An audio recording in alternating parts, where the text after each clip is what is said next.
We're going to start right now with Ryan and Greg's talk on The Web is Vulnerable, XSS Defense on the Battlefront. So ladies and gentlemen, let's give it up for Ryan and Greg.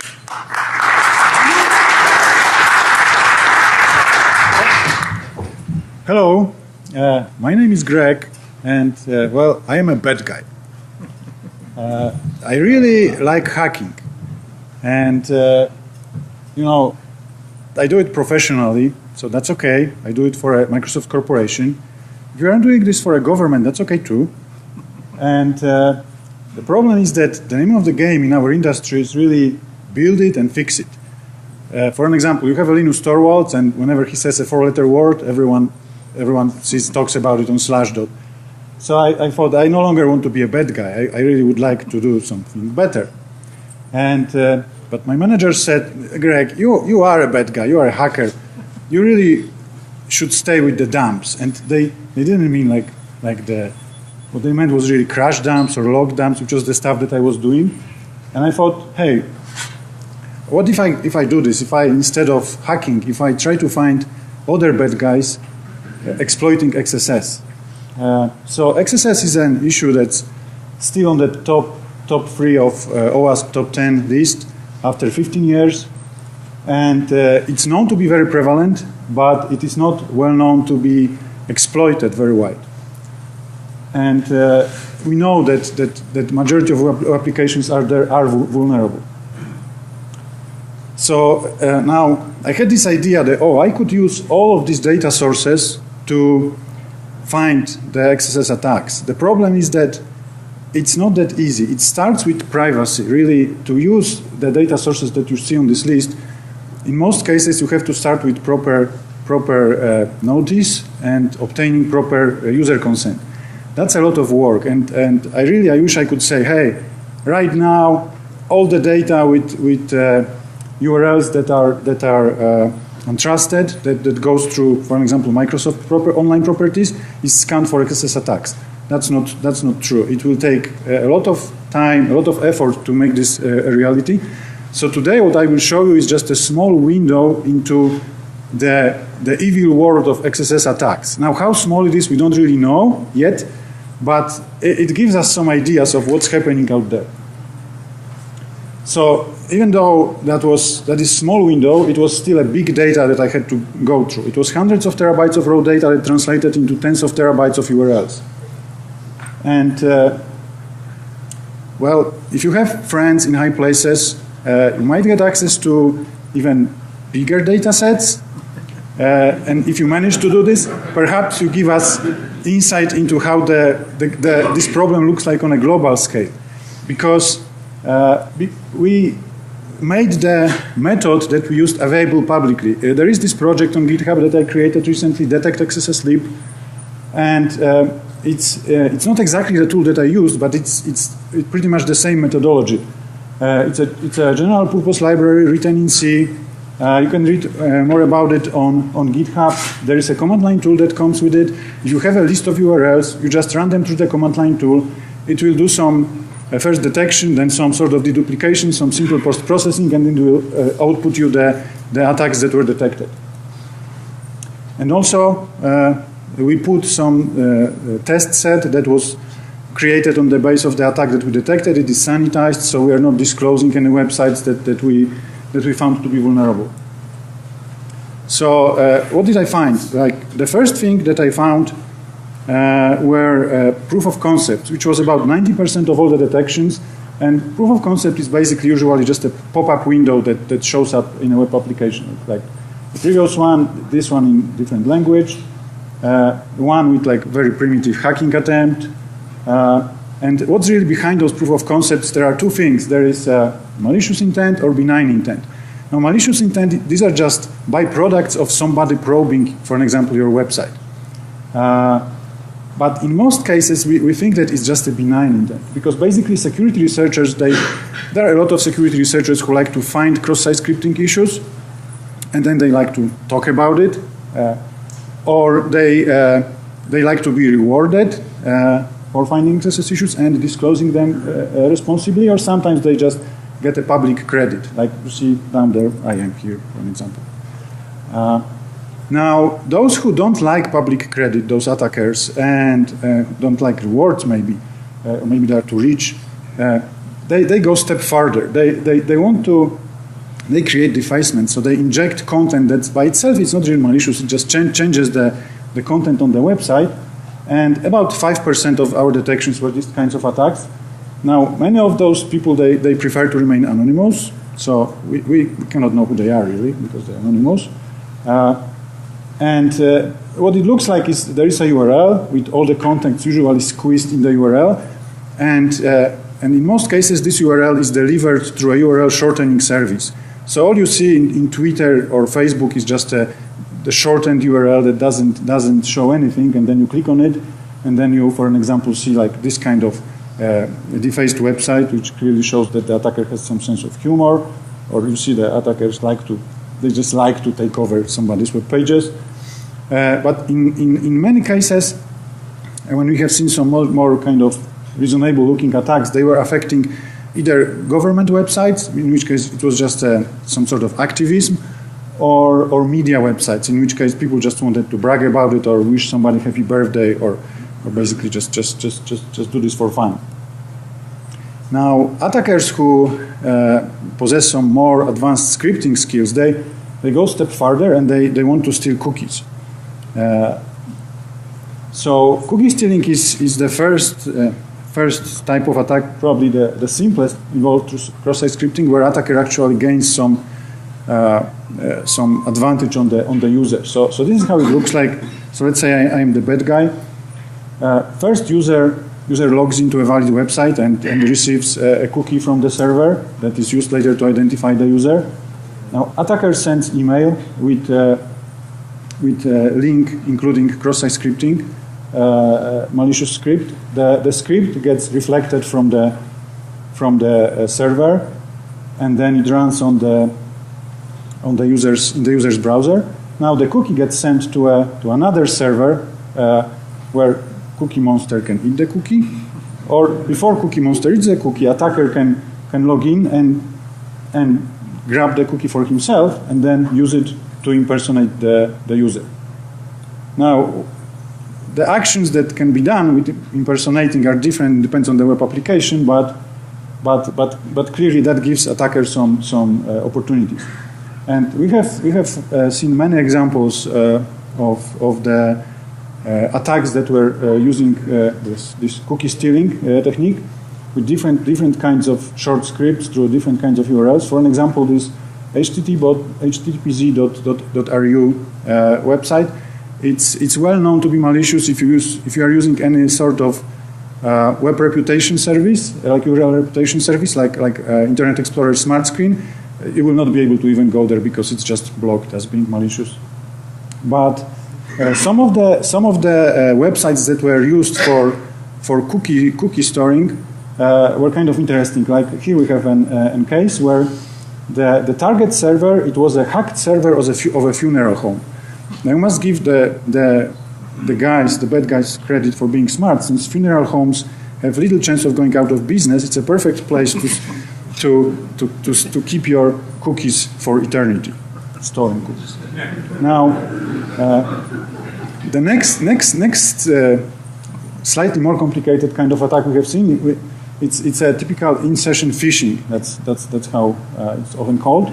And here it's slightly different. So first, users logs into a website using his own credentials, and then attacker sends email with URL containing cross-site scripting vulnerability. Then the script renders a login page that looks exactly the same as the original page, but it's completely rendered by the script, controlled by the malicious script. So now when user enters credentials, the credentials end up on some server managed by clueless minions. And then the attacker just logs into the server and grabs the credentials, and that's the game over. Now, in this case, since the rendering script usually has to be a little bit more complex, it's served from another server that's usually also hacked, and in general setup of this attack, it requires more work. We have seen a few of these attacks, I would say more than 10, and the targets were either the email providers or financial institutions. In both cases, the price that what attacker can get, it's pretty high. And the fake login pages were rendered with very high detail. They were localized. Those attacks were really prepared by professionals. Now, the most advanced attacks we have seen involved data stealing. It's pretty much the same attack like in session phishing, where more complicated script runs in user browser. But in this time, the script interacts with the specific web application. For an example, if it's an email service, it can parse the list of contacts or email attachments or even emails and just steal data by uploading them to a server. Now, we have seen very complicated scripts that were exceeding tens of kilobytes in size, even more than 100 kilobytes in size. And some of those scripts even had leftover comments of how nice it were much easier to analyze. And also the scripts that were doing this, they were doing basically everything that they could, stealing all the data that they had access to in a given web application, and then they were even cleaning up after doing their work. So here I have some example of the script. Now, we were able to do this analysis for 6 months in a consistent way, for 2 years overall. And so far we have seen example of at least one vulnerable server for almost every top-level domain. We've seen it even for every single country, for most country-specific top-level domains. When it comes to attack intensity, first we noticed that it's pretty much uniform except for Asia, and then we realized that basically our data set was not very representative for Asia, so we suspect that we have a data skew, and Asia is it should be at least as bad as Europe and Americas. For Europe, it was pretty much uniform. The attack intensity overlaps with basically number of domains or websites that are present in a given country. Over time, the attacks are pretty consistent. The July numbers are again around 2,000 unique instances of attacks and over 200 vulnerable servers. By server type, it's the same as a server market share. So there's really nothing. There's no correlation between a vulnerable website and the type of server that serves the website. By platform, it's pretty much the same, except we try to dig deeper in the version of the platform, and it appears that the newer versions are slightly better, so are slightly less vulnerable. Now we'll see if it holds in the future. So basically, when at first I looked at the data and I gathered all the statistics, I thought to myself that, whoa, finally my plan to take over the world is taking shape. Oh! But then, I am the bad guy, but I'm not that bad. And I thought, Greg, you have to think about the children. You need to change this for the future. And then, so I contacted Ryan and I showed him this, and Ryan said, hey, we are doing a lot of things in this area, and now right now he will tell you basically what can be done about this to change this present state. All right, so sticking with the theme from the beginning, now we're kind of shifting to the fix-it Felix stage, right? So what can you do about fixing XSS? So you got to start off by saying, yes, get with your developers, fix your code, contextual output encoding and escaping. Yes, we all know that, right?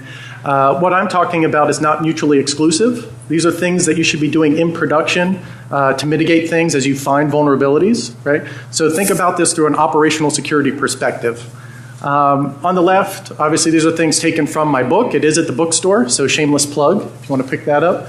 Also Arsenal tomorrow. There's a presentation at 12:20 and then demos in the afternoon. So I'm going to go really fast right now to throw a lot of stuff at you. If you're interested or have more questions, please come to Arsenal tomorrow. So number one, find your vulns, right? You want to make sure that you know where these problems are. So finding these, you should have some specific goals in mind. Number one is minimizing the time to fix. So once you know you have a problem, let's say you're monitoring logs and you see people testing proof of concept code, you should say, oh crap, we got to do something about this, right? So now you're on the clock. How quickly can you put something in place to mitigate that? The other one is attack surface reduction, right? Unless you're in the code, fixing it at the code level, you're not going to get 100% security. But for operational security, that maybe isn't your goal, right? Perfection. We're looking at mitigating as best we can. So a couple things to look at here is using automated tools, number one, because we're not using source code analysis tools, because again, we're in production. But you can run a lot of these tools at your application to identify vulnerabilities. Here we're using Arachne, good open source scanner, very, very good. The URL we're looking at is on the modsecurity.org site. We have an XSS test page that I'll show you in a second. But on the left-hand side is where you can export all this data. So if we know we have a vulnerability, you can say, okay, let's go grab this XML data. You get the format, and it's in a nice parsable format, so you can run a tool against it. This is included in the OWASP Mod Security core rule set. We have a whole utility directory where you can auto-convert XML data from Arachne and a couple other scanners. And it creates mod security rules for you. So kind of a virtual patching aspect. These rules will actually kind of correlate the injection point and then check with the OWASP Mod Security core rule set to see if it saw any cross-site scripting payloads. The other thing to look at is leveraging the browser, right? In cross-site scripting, you have both the server side and the client side that are both kind of participating in this problem, right? The application's not tracking the user-supplied data and knowing how to handle it, but really it doesn't become executable and cause problems until it makes it into the browser. So if you shift your focus back to the browser and see what browser vendors are doing, we can leverage that. So taking this to the next step, those of you who are familiar with Content Security Policy, CSP. Show of hands, is anybody attempting to do this right now? Okay, not a lot of hands.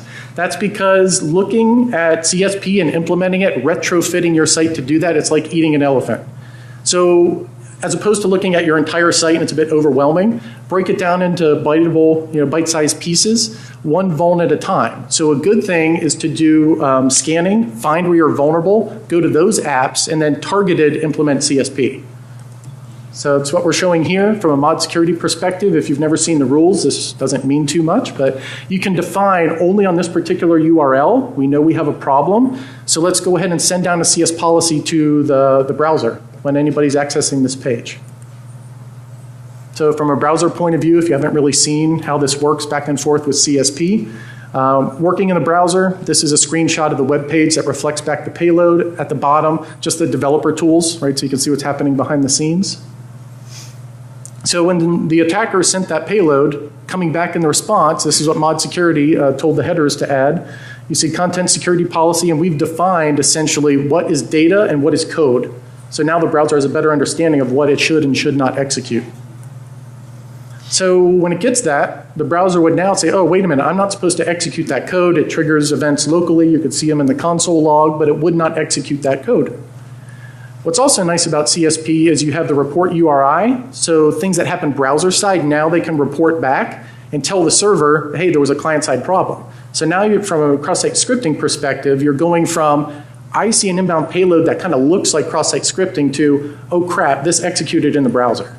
Right? That's a whole different threat level of different clients you might need to look into. Another possibility here, this is kind of a newer integration that we have, is the idea of conditionally pushing down JavaScript sandboxes. This is good for those browsers that aren't yet CSP compliant, or if it's real tough for you to extract out inline JavaScript to make it compliant. So this is using a tool called Mental.js, so the reference down there at the bottom. Mod security rules again, throwing this at you. If you've never seen it, doesn't mean much, but we're using an operator called regex substitution, where on the fly we can modify the HTML going to the client and do whatever we want with it. So in this case, same exact page we saw before. It goes up and comes back. So here's a big difference between CSP and a JavaScript sandbox. The sandbox isn't preventing JavaScript execution. It's just running it within a sandbox. So even though it said show me document.cookie, in the sandbox it's undefined. So they can't get access to it, right? And you can see on the other side down the bottom, that's the code that mod security added in on the fly. All right, automating virtual patching. All that stuff we just showed is great. You should do it, but it's manual, right? You have to run tools, export stuff, create rules. So trying to figure out how to make this faster and use an integration. So I'm just using a kind of an architecture flow to show you the concept here. This is using a different aspect of Arachne scanner. It has an RPC-based service, so it's headless. You can run this across a whole fleet of servers. This is using Mod Security's Lua API to talk with that RPC service and exchange data back and forth, right? So you have a regular client using your application. Mod Security monitors that and fires off Lua, and it extracts out data from the user. What was the URL, request method, what were the parameters, and then it goes across RPC and it talks to your Arachne server. It says, Arachne, dispatch a job. I want you to go QA one vector, right? We're not talking about crawling the entire site. We're saying, go check this and look for cross-site scripting. So it gives us back a token report so we can go fetch it later so we know which report we're looking at for that URL. And then Arachne starts scanning. So this is all asynchronous. And then we can check back in at a later time. And it says, uh-oh, yes, there's cross-site scripting in a parameter called player. Now that we know that, Mod Security can now take action, right? You've confirmed it with a vulnerability scanner. And now when a user is coming to access that page, what do? What we just showed, push mental.js.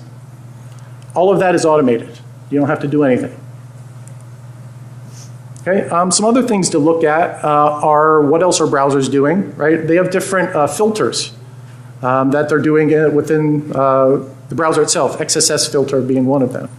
So there's some different examples. Of course, you have Internet Explorer. On the far left, you have NoScript. A lot of you are probably using that. So how is it handling these payloads? NoScript actually does it on the inbound when it's sending the request. But it applies a bunch of regexes. That's not all it does, but that's part of what it does. It generates an alert banner at the top, and in the console, it'll actually show you the regex that matched. So that's useful information for us if we want to beef up our filters. So we can save that off. We'll come back to that. And then Internet Explorer basically does the same thing. Now, there's some other things built around it, but it generates an alert. It has its own regex filters. So we can take those filters from both those different browser-side tools and take those and say, okay, let's put that server-side in Mod Security. So we can have better inbound filtering, doing things that browsers would have done as well. So we took those, we updated the Mod Security core rule set. Those are there today. You can go check those out. Got demo. Okay, you got to test these out, all these filters, just to see how good they are, right? So Roberto Salgado, he actually has a talk, I think tomorrow, about SQL injection here. I suggest you go check it out. We do have some demos. You can go check them out. This is live. We actually just released this yesterday. Nobody has beat it yet, so there's a challenge. See if you can. It's using the filters we just showed you, but also pushing mental.js. Your goal is you have to execute JavaScript and access one of 3 DOM elements. If you're successful, you let us know. There's links on there, and we'll get you a prize. Yoo-hoo. Some methodology that we see is pretty consistent across all different attack categories. When attackers find an injection point, they start to iterate, and they figure out how can I get around what that filtering is, right? Using different encodings, different characters. They want to figure out a way to have functionally equivalent code, but get around the filters you have. So knowing this, they're knocking at the door, they're knocking at the door, they're knocking at the door, they're not in yet. You don't want to wait until they magically get one that works, right? You want to learn. So that's what we want to do here, is using Bayesian.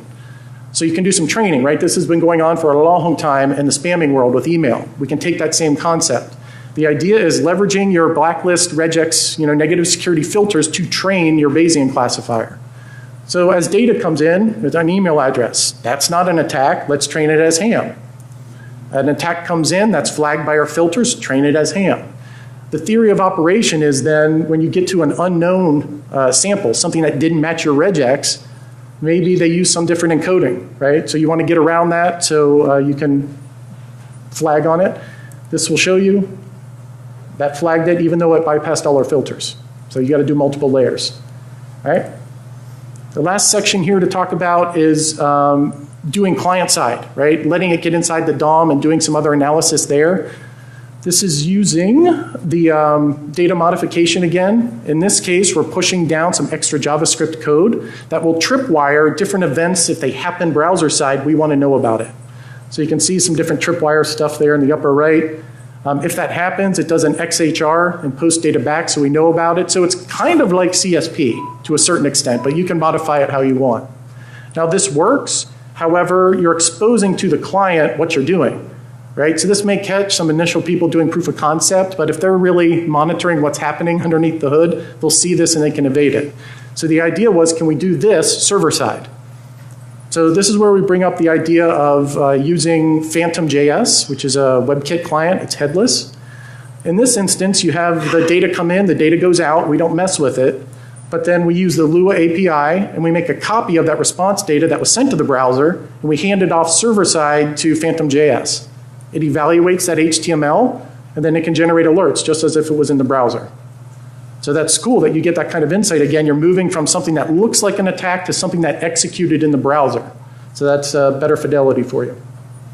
All right, we can skip this one. It's just another example of XSS Auditor that we can see the same messages.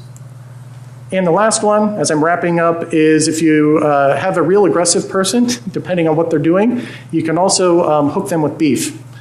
For those of you who know the browser exploit framework, they send in a cross-site scripting attack, we modify the response, you hook them, right, gets in their browser. I see some people chuckling, saying, ah, yes, the evil stuff. All right, so I'll turn it back over to Greg. Once you fix it, it's kind of interesting. We saw how people handled it from different countries. Again, simple messages for Americans. Italians, we block your IP with a smile. Germans, you know, Ordnung muss sein, like everything you guys described. Romanians, very professional hackers did it. French, they don't like English. Netherlands, very colorful. So situation is pretty bad. This is how it looks like when you take Alexa top-end domains and you overlap with our detections, which you should remember is just a small window. And we have this very, very rough estimate how prevalent XSS attacks are.